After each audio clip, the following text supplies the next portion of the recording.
All right, so this customer had a noise complaint from the furnace. When the inducer motor kicked on, it seemed to work okay. No real odd sounds or anything. I do want to say that the flames kind of kicked on pretty loud, and I'll do a full video or I'll do a small recording of that as well to include in this one.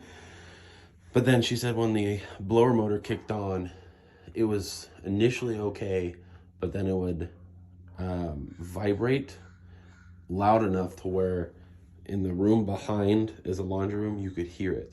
Initially I thought maybe it was some gaps in the venting or anything. It is old galvanized ductwork.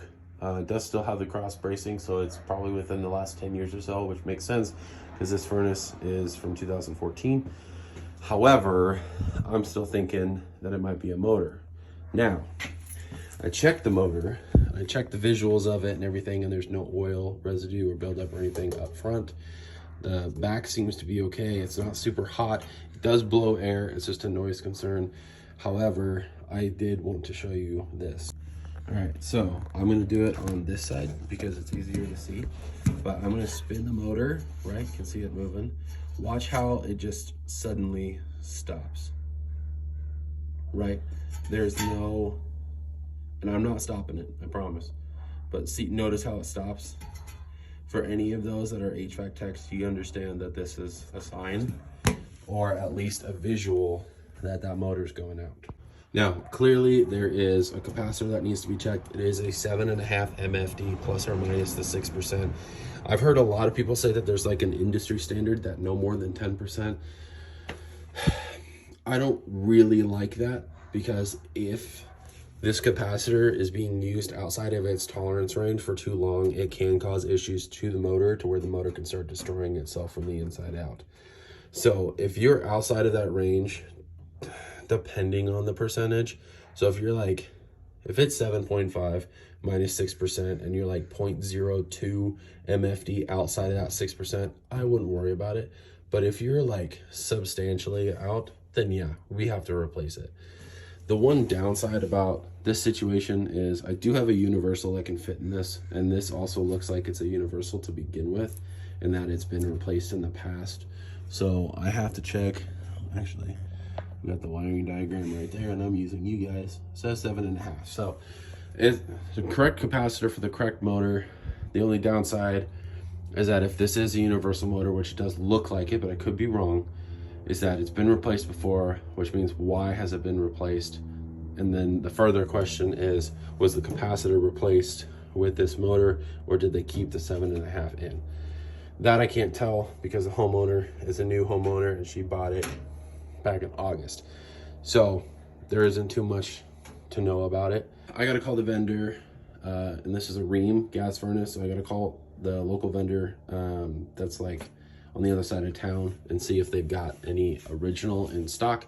If they do, great. If they don't, then we may have to go with the universal. That's going to cost her a little bit more, because the universals I have require bigger capacitors. Customer out, but I'm going by my company policy, and my company policies are to state use OEM first, which I personally like that idea anyway, and then go universal. If the universal doesn't fit, which I've got universal motors that are actually a little big, to be honest.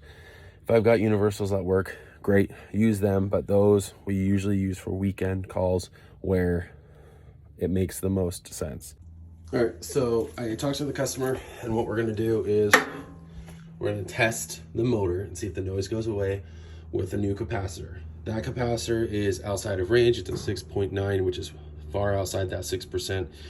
We're swapping it out with another 7.5 MFD, and that one you can see has a 5% tolerance range, so it's a little bit different, but we still have to honor that. So I'm gonna get these swapped out off camera, then we're gonna run the system and test to see if that noise is still there or if it has gone away.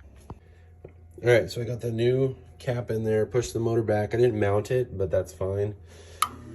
So we got a running system. Want to make sure that that motor does not make any vibration sounds. If it does, we'll have to replace the motor. If it doesn't, great. Then the customer only needs to pay for that new capacitor rather than anything else. All right, so We got flames. They have a spark igniter, so there's not a hot surface igniter that we have to check. They've got flames. Now we're gonna listen and wait for this motor to kick on. Okay, so we put the covers back on. We ran the system. I went into the room behind this. We could still hear it. Came back out, started messing with this bottom panel here. Everything seems to be surrounded around the airflow, which makes me think that maybe it's just some sort of a seal rather than the actual motor itself. So we're gonna we have this taped down. Now we're gonna wait for the system to kick back on. I'm gonna go back into that room and see if that's what is going on and see if everything seems to be okay now that we're getting all this airflow through here rather than having it seep through wherever else. All right, so we're done at that job.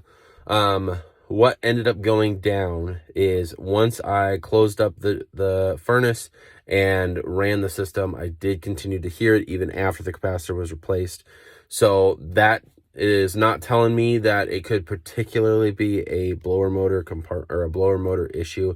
I still think she should replace it because of the sudden stop that we saw for the fan blades, for the motor wheel, the blower wheel.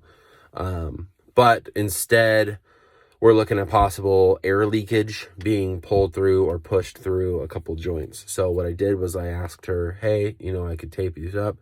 Due to my company policy, I had to charge for it because it's more time. But this is what needs to happen. This is where I would tape everything up. She declined it. She said she can do it or her boyfriend can do it, which is fine.